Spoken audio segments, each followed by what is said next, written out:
Welcome to another new episode of the Declutter Me podcast with myself, Shelina. I hope you're well and looking after yourself wherever you are in the world. Thank you so much for the comments and messages I received for the 200th episode. I really do appreciate it.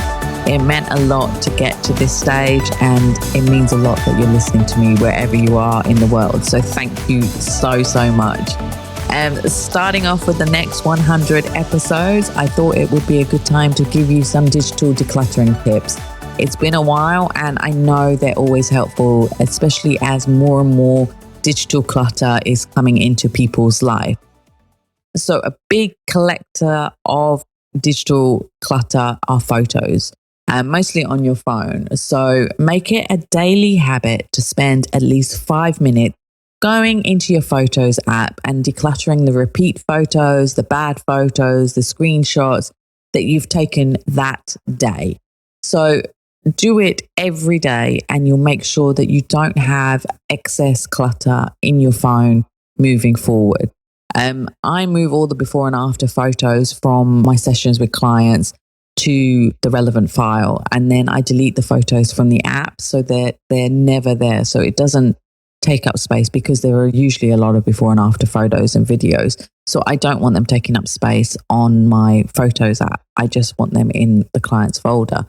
And it also means I can just mainly see the photos I want to see, which are of my cats and my views and my family and friends. So you do that. So do the, checking your photos every day. But what about the photos that you've already got on your phone or on your apps? I often talk about Netflix and declutter, or you can do Disney Plus and declutter, or Prime and declutter. But this is a good chance to do the decluttering while watching something brain dead. So my thing is to watch Real Housewives or the Kardashians while doing my admin and my work. You could watch really bad Adam Sandler movie on Netflix and do this. So what you do is go to the earliest photo. So go scroll all the way to the top to the earliest photo. And then start going through them and seeing all the repeats, the screenshots, the 20 baby photos of the same view which you've taken, or maybe the face has moved a little bit. Just choose one photo of your baby and delete the 19 other photos. You really don't need that many of the same outfit, same situation, same view. You don't. Same applies for views as well. Like if you've gone to, the Eiffel Tower or the Grand Canyon, you only need one photo of the Eiffel Tower and the view, and one of you in front of the Eiffel Tower. You don't need 20 of them. Nobody needs to see 20 of them. You won't even look at 20 of them. So delete. There are updates on the phones all the time. So whatever I say now, most probably there'll be something super handy later. And if there's not right now, hopefully they will create ways to do that. So I was looking at my iPhone today to see, they create folders for like imported photos, screenshots, etc. So I could go into those folders and delete photos from those folders. Maybe they'll have soon one for duplicate photos. They'll figure out that there's duplicate photos and tell you so that you can easily delete them. I don't know what Androids are like, but maybe Androids have that already. So go into those albums that they create for you and delete them, or delete photos from there. That might be an easier way than scrolling up to the earliest photos in your phone. But do that and get rid of the photos all the time. So that means that you remove the clutter and the storage space. You free up storage space on your phone or on your computer. Another source of digital clutter are desktops. I have seen screens covered in files, and often the person has no idea why they have so many files on their screen. Why do you want to open your computer and be overwhelmed with files every day? Like, I don't understand when people do this. So I want you to help you get to the point where you have only one file, which is what I have. I have one file, and it's my can't be asked to find the file in my folders, even though I'm very organized. So it's that one file. So you might have more than one file on the I can't be asked to find it, but I need to access it every day file. So if that's the situation, have them, but don't have all these millions taking up your screen and in a really weird and wonderful way. It's everywhere on your screen.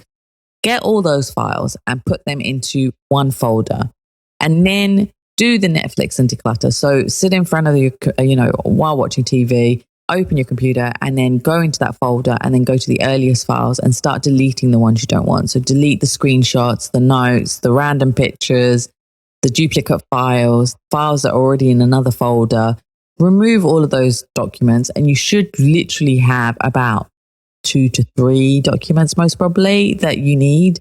And if you don't have to have them on your desktop and can put them into your folders that you've already created, put them into your folders. So if you find your employment contract, put that in the employment folder.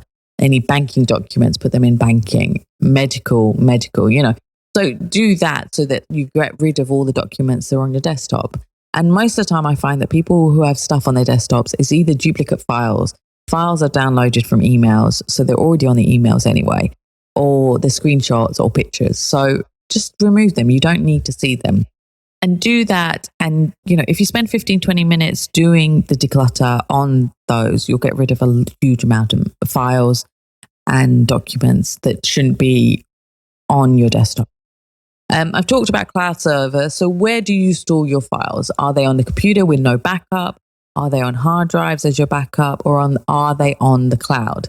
Now, I know people have reservations about clouds, and if you have those reservations, then you can just skip this section.